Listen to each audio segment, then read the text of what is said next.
Thanks so much, Firkins. And hello, everyone. So lovely to be with you for the sit. I'm going to be sharing a short teaching about mikvah. And to begin, I'm going to share what I have in my mind as the mikvah song. So jump in with me. You can sing or hum along. There is so much magnificence in the ocean. Waves are coming in, waves are coming in. There is so much magnificence in the ocean. The waves are coming in, the waves are coming in. Wash me away until all that's left is love. Wash me away until all that's left is love. There is so much magnificence in the ocean. The waves are coming in, the waves are coming in.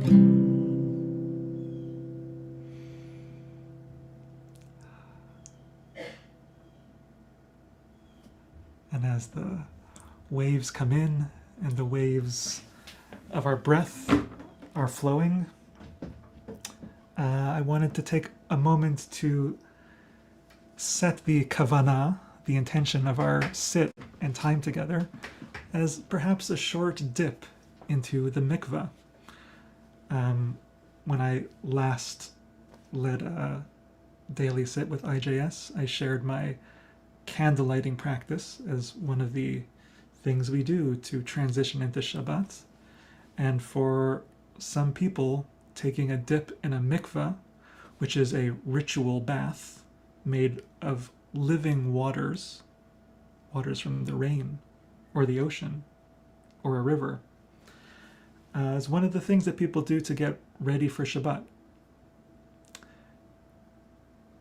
So there's some Shabbat preparation. It's been in my mind and experience a little bit because I've been going for a dip in Lake Ontario over the summer almost every day. And there's something that feels really special about this practice. And I'm bringing it also now, especially because there's a teaching that I want to share that this time period that we're in, this month of Elul, up until Yom Kippur, can be a mikvah in time. Not a ritual bath in water, but a bath in time that can help us be born anew. I see a note saying that I should look into the camera. I'll try to look into my camera and not at your beautiful faces. So with that, let me share my screen to share some of these words before we get into our sit together.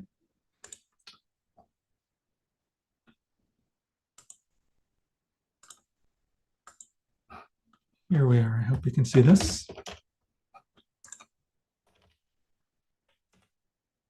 So here's a picture of a beautiful mikveh in Mexico City for the Orthodox community there with beautiful marble walls. And we notice the square shape of the mikveh. We'll come to that in 1 second. This is a teaching from the Bnei Yissaschar, Tzvi Elimelech Shapira of Dinov, a Polish master. And you may have heard before this teaching about the month of Elul, the Hebrew month that we're currently in, that the Rashi Tevot, the first letters, spell out the acronym Ani Lidodi Vidodi Li. Right? And it's nice to notice the beginnings of things. When we take a breath in, we notice the beginning of the breath. But the Bnei Yissaschar says, also important to notice the conclusions. The end of the exhale. And the Bnei Yissaschar notices the sofei tevot. Each of these, the letters of this phrase, ani ledodi v'dodi li, I am my beloved and my beloved is mine, end with the letter yud. And you can see I put them in yellow there. Oh, sorry, in red. And yud, special letter in Judaism in lots of ways, the divine name, the point of holiness within each individual. It also is the 10th letter of the alphabet. And if we have four yuds, that makes 4 times 10 is 40. And the Bnei Yissaschar says, these are the 40 days that we're in. These special days from Rosh Chodesh Elul to Yom Kippur. And he also makes the connection that these are the days that Moses, was up on Mount Sinai, getting the second set of tablets that were brought back down to our people on Yom Kippur. And he goes on to share that the reason that the mikvah is in the shape of the mem sofit, right? We saw the mikvah is often a square shape. And he says, that's the same shape as the final mem. It hints at the womb, which Kabbalistically is connected to this work of tshuva, of returning to our essential selves. And he has some extra numerology, which we're not going to go into so deeply. There needs to, in a mikvah, for a mikvah to be kosher, you need to have 40 seot. That's the amount of water that needs to be inside a mikvah. And when we enter the waters of the mikvah and we bend over into fetal position, we can be reborn anew. Right? What can we be doing in this time to feel that feeling of being reborn anew? And this last little piece of this condensed teaching, that's why it said that the mikveh of Israel is Yud He Vav He, is the divine. It's a quote from Jeremiah. Really, Jeremiah is playing on mikveh Yisrael, like the Hebrew word tikva, mikvah. You can hear that there's a similar root. Jeremiah is saying the hope of Israel, right? The word tikva means hope. He's really saying you can put your hope in the divine, but here's a place saying, mikvah, actually the divine is a ritual bath that we can all immerse in, which helps purify us. And so, in the same way, the Holy One can be a mikvah that purifies all of us with these quantities of water or the quantities of time in these 40 days that we're in. And right, he even breaks it down to the individual hours, the 24 hours of these 40 days. It's 960 hours. That's the same smaller amount of water that is in a mikvah. So such a beautiful teaching, I think, that helps us think about this special time that we're in from Elul until Yom Kippur as a mikvah, as a bath. And one of my mikvah practices that I'll share with us before we go into our sit that I learned from my friend and classmate Svika Krieger, who also taught me the So Much Magnificence in the Ocean song, is to, in the first immersion, maybe we could take a breath together and to focus on the past. We let the past arise and flow through. On the second immersion, our second breath, we focus on the present. Notice what's here right now. Let it flow through. And on the third breath, our attention towards the future. Notice our hopes and worries, and exhale.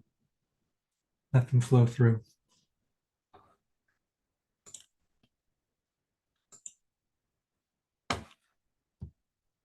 So we'll take some time sitting together.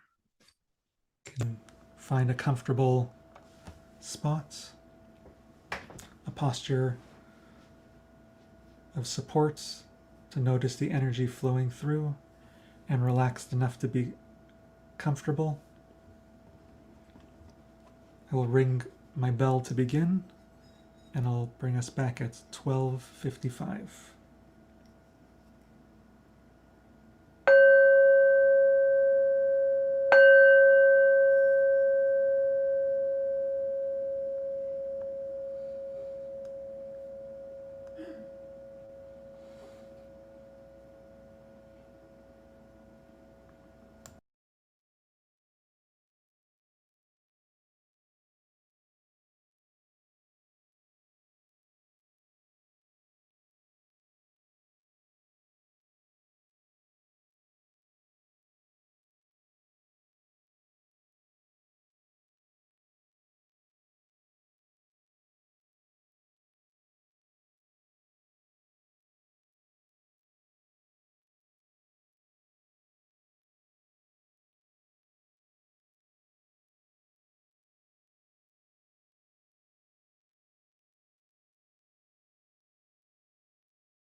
So good to share practice with everybody.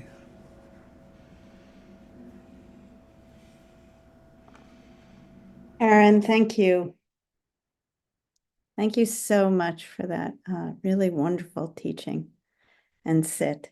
I look forward to questions about it. I know I have my own. In a minute, we're going to recite Kaddish together.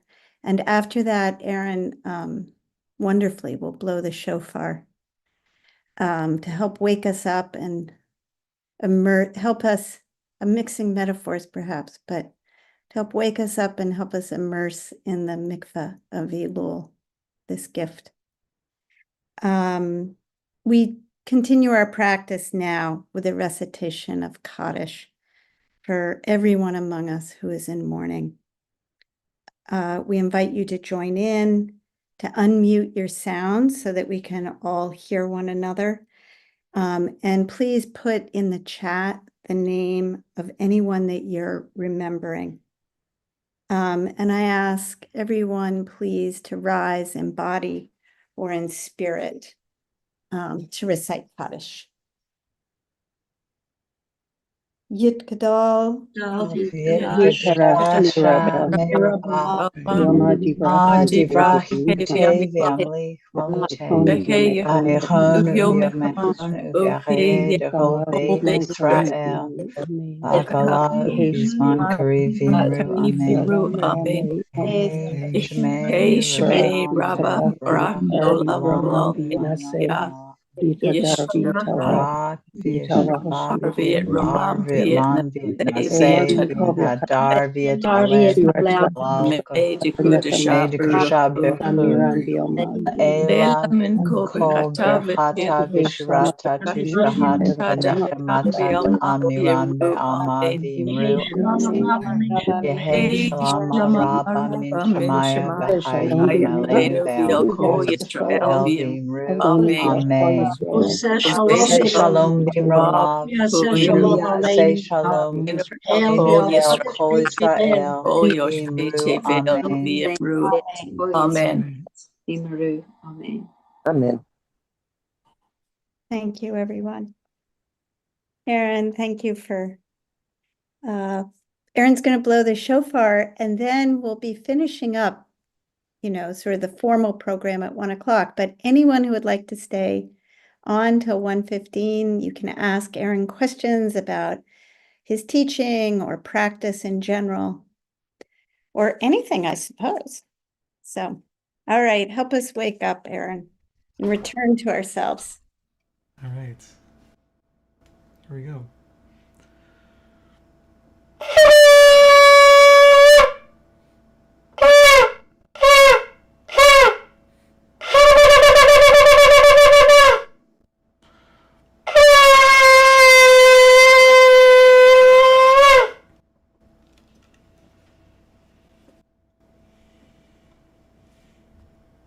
Thank you. Beautiful. Beautiful. Goodbye. For those who have to leave, wait, why do I have a little thing? Okay. For those who have to leave, thank you for joining us. Thank you again so much to Judy for that beautiful, beautiful sponsorship in memory of her mother. Really an honor to hear that and read that. And for those who can stay, let's ask Aaron some questions. So I invite people to put questions you might have in the chat. Oh, and Shabbat Shalom, everyone. Yes, it's Shabbat. So thank you. So much, while people are thinking of their questions, Aaron, I was really, so much of what you said really resonated for me. I've never thought of Elul or heard of Elul as a mikveh, but it's just such a beautiful, beautiful metaphor. And also the connection, I was really taken by this, the connection between teshuvah and its connection to the womb and returning really to our essential self.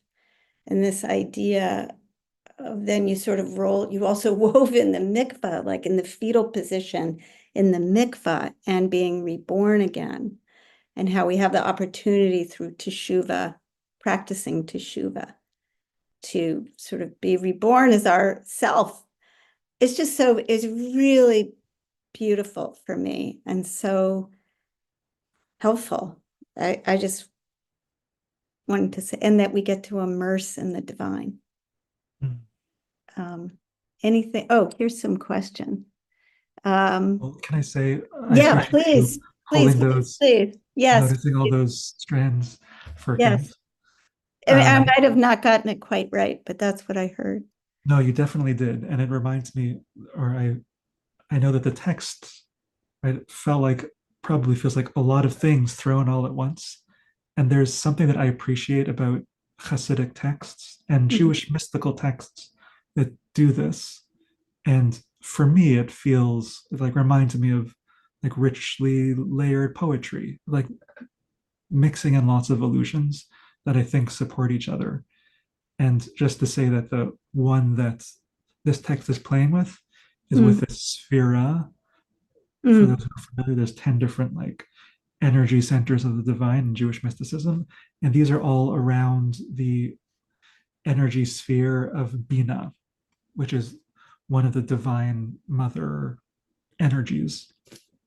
And Bina has all these associations as the womb, as the letter Mem, as 40, which is the numerical equivalent of the letter Mem, and of Tshuva and this time of year. And I feel like there is something that feels like, yeah, very resonant, that all these associations have been piled on them.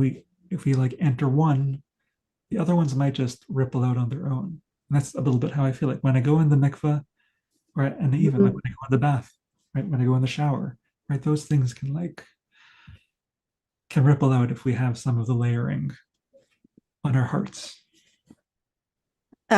Yes, I just just put a heart in my. There are a lot of wonderful questions coming out. Judith, I'm just seeing the first one. Oops. Judith wrote, it made me think of baptism in Christianity. And I wondered if early Christians saw the connection. I'm just adding a little footnote there as somebody who grew up in the Christian world. I converted to Judaism. The early Christians were Jews. So I'm sure they did. But anyway, could you talk about that? Do you know anything about that? I don't know, interesting. but I do assume that that's what John the Baptist had in mind, is that they were doing a certain kind of ritual. I have a very dear friend who's an Episcopal priest, and we often do the holidays together, the Jewish holidays, and he's always looking for the roots of Christian practice in what we do. He's always saying, what did we take along from our Jewish roots that were Jewish practices that we sort of adapted and made Christian practices. There's one more thing to say about that. I think also it's beautiful. I think important for us to be able to learn and appreciate what our Christian siblings can pull out also of our practices. And I feel like with baptism, again, not from being so close to me, but I feel like there's more of an understanding of being born again, right? That like exists more palpably in Christianity. And I think that that's there in Judaism too. And I find that, like, what does that mean to be born again in the mikveh, in each moment, in this time with the divine that we're in now? Like, that is also on offer for us to be born again. And I'm grateful for the. Wow, that's actually really helpful. Just speaking for myself, I sometimes find the language, the born again Christian language, off-putting, or and to have you reframe it, like to be reborn really as ourselves again, and that there's perhaps really a Jewish root to that notion is really helpful. Thank you. In your teaching, You hinted at a connection between the mikveh and tikva, or hope. Can you elaborate? Yeah, glad that somebody could pull that out. Tikva and mikvah share the same three-letter Hebrew root of kuf vav he. So there is some similarity in meaning, right? I think this is also right. A beautiful thing about Hebrew is the associated layers that get to be played with. So in the prophetic verse that the Hasidic rabbi is drawing from, right? Jeremiah is using mikvah as a way of talking about hope. Right? Jeremiah is saying the divine is a mikvah. Really, he's what the intention is saying that the divine is a source of hope. But that is not an uncommon word for talking about hope. We don't usually say mikvah to mean hope. So the B'nai Yissaschar in Poland is like, when you say mikvah, of course that makes me think of our mikvah, our pool. But the source, I think, is something, the first time that root is used in the Torah, it says, Mikavu hamayim mitachat hashamayim el makom echad. On the third day of creation, the waters are drawn back so that can be a separation between earth and waters. And that like drawing of waters is the same root, the first time that the root of kuf vav he comes up in the word yikavu. So it's like drawing together. So a mikvah, like the ritual bath, is the drawing together of living waters. There's also something in hope.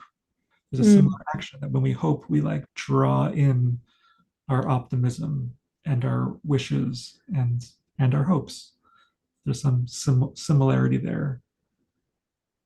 Oh, that's beautiful. And the one other association, just to drop in, it also means waiting. Kave elia. Also, when we wait, we do something similar. And waiting and patience and having taking time to wait for things to emerge is also, I know, part of my mindfulness practice. That's beautiful. Mir, you asked that question, so if you have a follow-up, please put it in the chat. Lori had a question. Would you please speak of the mikvah and teshuvah in the healing of resentments, and deep sadness? Yeah, touched by these words coming up of resentment and sadness that we have with us.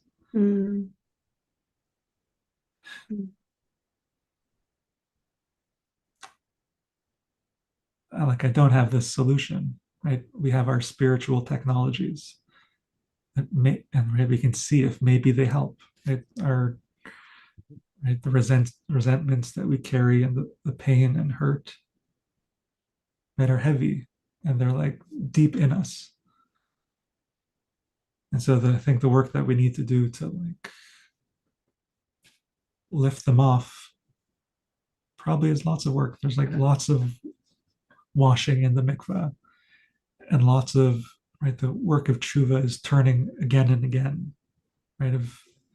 And I think that that's the intention behind these daily sits, that it's a practice that we keep coming back to, seeing if we can do this work to come back to our core goodness. It might help some of those things drop away. But, I wish us all a lot of strength and patience and generosity and kindness to ourselves as we are working on those things. Yes. The self-patience and self-compassion. You used a word that a lot of, I think, mindfulness teachers use, spiritual technologies, but it struck me that some people might be, what is he talking about? Can you just quickly describe the technology piece?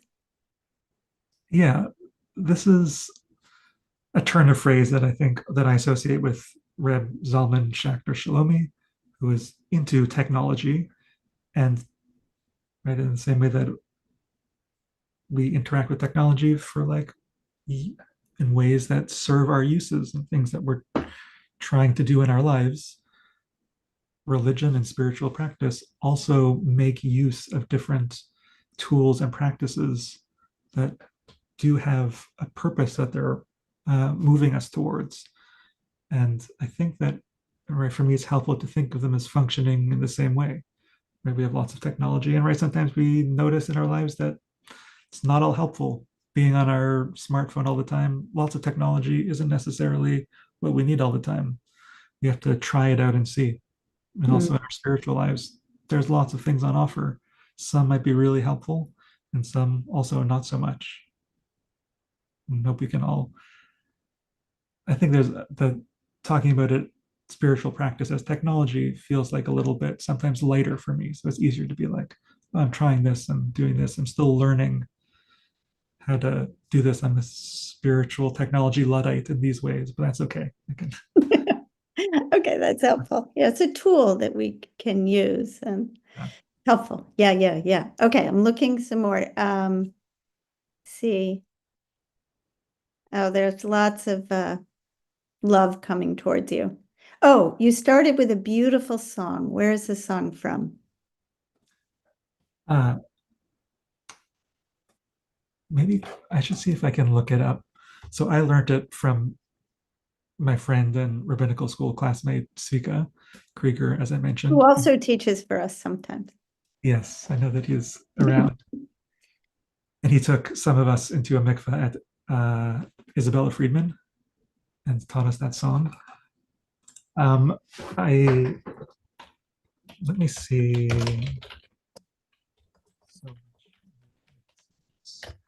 I actually don't. I should know its source.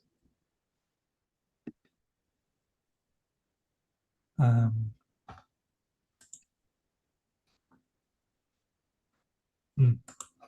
Well, you don't have to go. People want to ask. yeah, people will. I can. Yeah. Yeah, we'll have to look it up.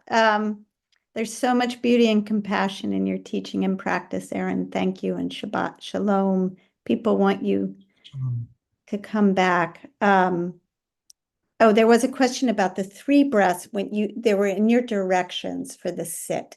And the first one was like to let the past go. Can you just can you articulate that again? Yeah, so that's really when I go into Lake Ontario. And now that it's gotten a bit colder, I do this also in my bathtub. I go under 3 times, and the first time I have the intention. And I actually say these words that I know from Nusach Sfard, from like the liturgical pieces of the morning blessings, and say Adonai Melech, Adonai Malach, Adonai Yimloch Leolam Va'ed. The divine exists in my past, and I like notice how the past is with me, and then I do an immersion and try to like when I get out from the waters, feel like okay, and now I'm being reborn from that. Okay, the past is a little bit, it's not washed away, but I'm now able to more freely interact with it. Adonai Melech. I know the divine also exists in the present, so I try to connect with what's presently in my heart and soul, and then also emerge from the waters and see if I can hold that less tightly. Then Adonai Yimloch Leolam Va'ed, the divine has ongoing and future oriented influence as well. Right? Then I have my concerns and thoughts about the future that have a hold on me. And with that third immersion, I try to also see if there's some letting go that I can do. That's beautiful. Okay, Aaron. It's hard for me to toggle between these great questions. There's a really rich thread over here with lots of love for you. Beautiful teaching, a lot of gratitude. People would love to have you close with your song. Oh, and Heidi's asking an interesting question. Heidi, we're going to have to put a pin in this. I was wondering how to do a mikveh experience at home. And people would love to end with your song. Great. Let me just drop Short rendition. the words and a link to the, I believe, the artist in the chat. Oh, wonderful. Aaron found, it's in the chat. He found the song. Yeah, it seems Mitten with Deva Primo. So yeah, I will sing us out. Thanks for the questions and the kind attention. Shabbat Shalom. There is so much magnificence in the ocean. Waves are coming in, waves are coming in. There is so much magnificence in the ocean. The waves are coming in, the waves are coming in.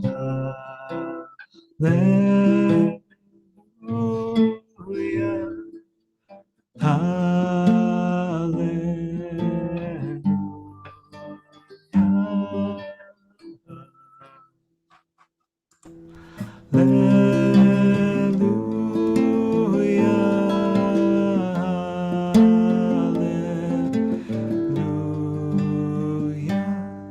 There is so much magnificence in the ocean.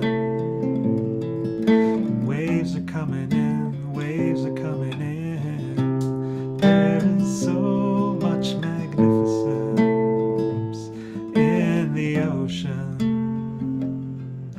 Waves are coming in, the waves are coming in. Wash me away until all that's left is love. Wash me away until all that's left is love. Last time. There is so much magnificence in the ocean. Waves are coming in, waves are coming in. There is so much magnificence in the ocean. The waves are coming in, the waves are coming in.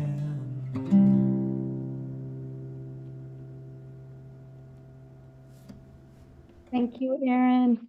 Shabbat Shalom, everyone. Immerse in the divine.